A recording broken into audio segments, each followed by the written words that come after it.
Hopefully not. So I think there's two ways you can think about it. One is you're trying to unlock him, which is a nice way to think about it. And the other way to think about what you're doing is that you are showing him that he's more capable of being supple than he knows.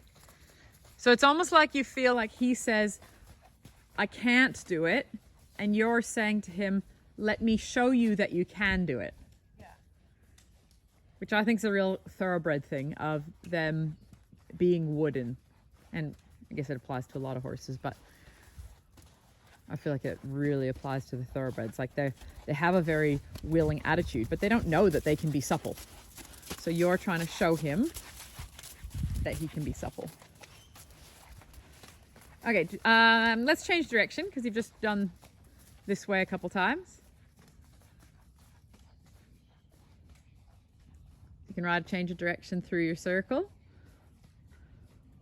Good, so what we're doing is not worrying about the height of his head. We're just trying to unlock his body so that he's loose in whatever rein length you want. Good.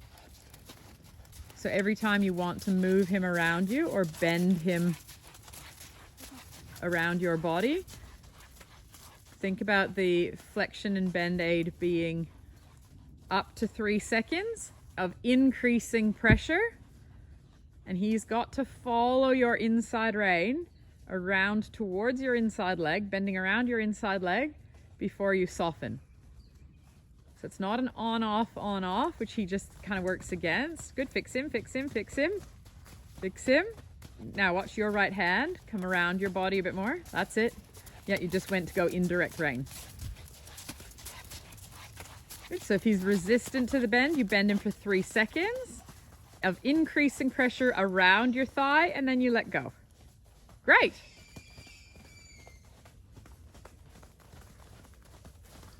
Good, anytime you want to bend him to the right, open your right hand so that you don't let yourself go indirect rein. Good. Really good use of your body. Really good in your upper body position. So if you feel him get stiff or get heavy on your hand, think big bend aid, bend aid for maximum 3 seconds, increasing pressure. Say, come on, really be supple. And you have to increase it for 3 seconds so that he gives you the feeling you want of getting softer and softer. And then you relax, let go, great. And then he should get softer and rounder. Then it's up to you if you want to let the contact out so he stretches forward and down into that softer posture, or if you ask him to stay a little bit more up. I think today letting him have that stretch, letting him lower the pole, lengthen his body is fine because he's comfortable there. And ultimately that's what we're trying to do, is unlock him to find where he's comfortable so that he relaxes and softens through his body. He feels like he lets go so he can start to use his back and his top line better because his body's relaxed. Good, and every time he stretches forward and down and he drops through the pole, you're still maintaining a connection and contact, but he's carrying you and you're thinking, I'm still staying up really tall through your back, elbows stay bent, so you're still riding the back legs of the horse. His head can be at whatever height. And also you're thinking about the subtlety of your posture, just allowing him to keep his wither up. So if you lean forward or get heavy in front, then you're sort of asking him to drop his wither or encouraging his wither to drop. You're staying up so you can still feel like, even though he's in a long, low posture, you feel like you can still ride him from the back end into a lifted wither position, long in the neck. Yeah, soft over the top line. Great, Aphra. Good, watch that right hand doesn't cross the wither. Good. Good, when you prepare for your downward transition, just make sure he's nice and supple and soft and elastic. So just prepare him with a couple really big bend moves. So he's off your inside rein, but responsive to the inside bend. Then sit in the saddle, good, and then bend him again to the right, good. And then relax. Good. Nicely done.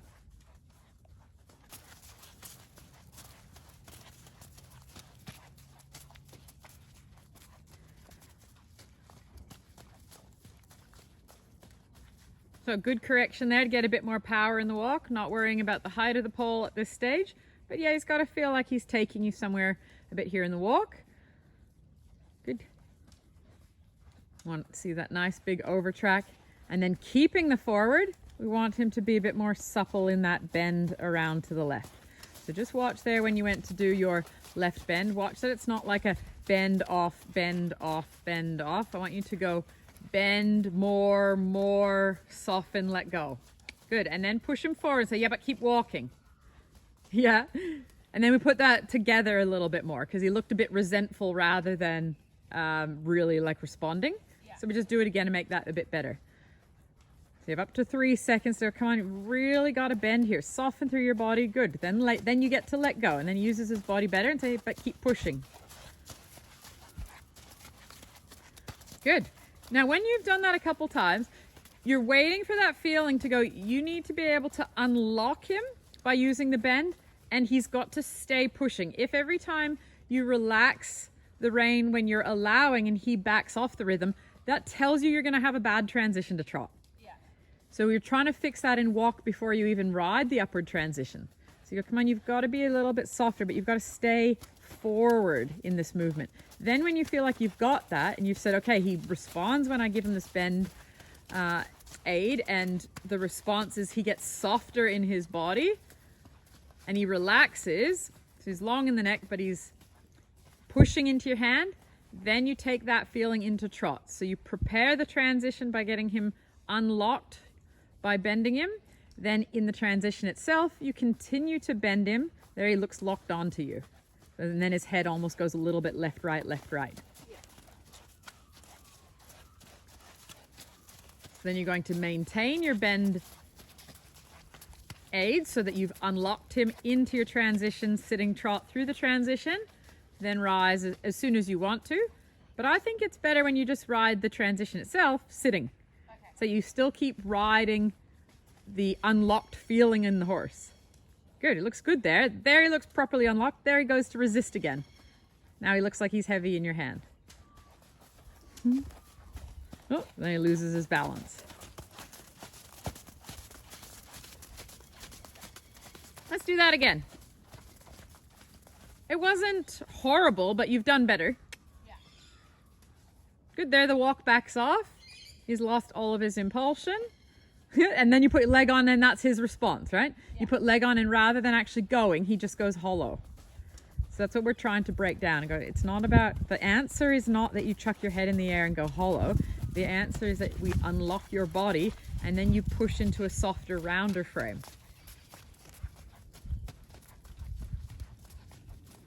Good, then soften. Good, and again. Good, and again. Great. Then I feel like you could have trotted.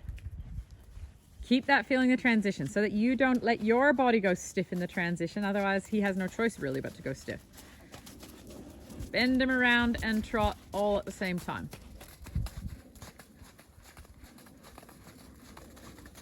Good. It doesn't mean you have to go onto a smaller circle. That was okay, but you don't have to.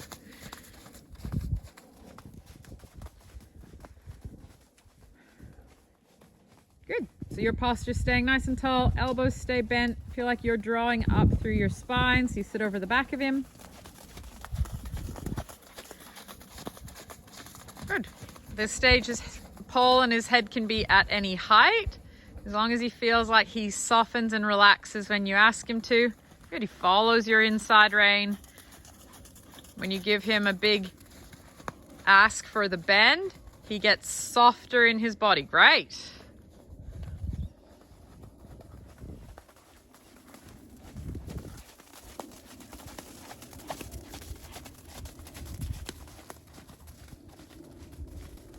Yeah, really good there. Feel his whole body start to relax into it. Good. And then you can, when you feel him relax and let go, then you can address the impulsion and go, yeah, let's stay this way, nice and soft through your body, but let's also cover a little bit more ground just for fun. Yeah, so relax him and then go a bit. Yes. And then repeat. Good. Soften him with the big bending aid, not on off, not on off. 3 seconds of come over here, get softer in your body, then he lets go, and then you drive him a little bit more forward into that softer frame. Great. Yeah, and he starts to let go. He starts to get more relaxed in his way of going. Awesome. Awesome. Keep him connected there.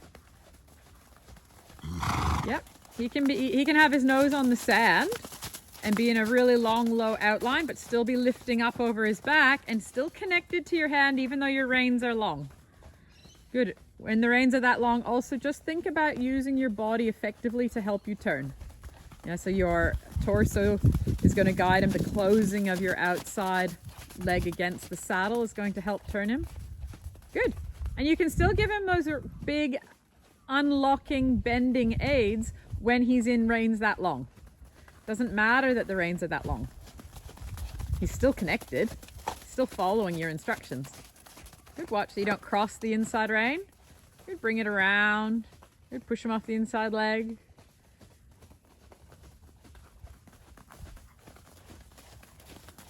Good. And then if you want to gather the reins, just keep this same idea. You don't have to gather too far, just trying to find where he's comfortable and where he still feels like he's unlockable. You're just starting to gather the reins up a little bit, so he comes up a little bit more in the frame, using your upper body, the bend in your elbows to help you. Really good. Lovely. Good. Every time he goes a little bit tight, use a nice big bend to unlock him, and then allow. When you allow, leg comes on and say, and now push a little bit into this softer frame. Good. Lift a bit, push a bit. Yeah, great. And then bend him again. Good. When you feel him follow the rein and relax and let go, then you push him a little bit more. So good. Then you start to decide how long you want your reins. Yeah, this is fine if this is where he's comfortable. Or you can go, what happens if I just put him a little bit more together? You just have to be really good with your body position as you do it. Your body position on a horse like him has to get almost a little bit stronger so that he can't get heavy. Good. And then use the bend, unlock him. Unlock. 3 seconds. Make him understand. Good. Then soften and then go a little bit more. Great. And the go a little bit more, it only has to be 5%. But it's the idea, right? It's the idea that every time you've unlocked him and he responds and softens through his body, he doesn't back off. He stays pushing so that he's still developing the thrust and the pushing power from the back end into the contact. Not that the softening rein is a aid to back off. We want him to push into the softer contact, not to back off because the contact softens.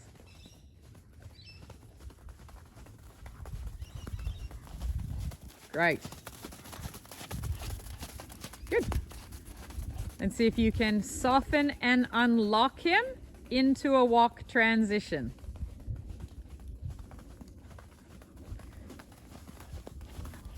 Let's see. Good. Awesome.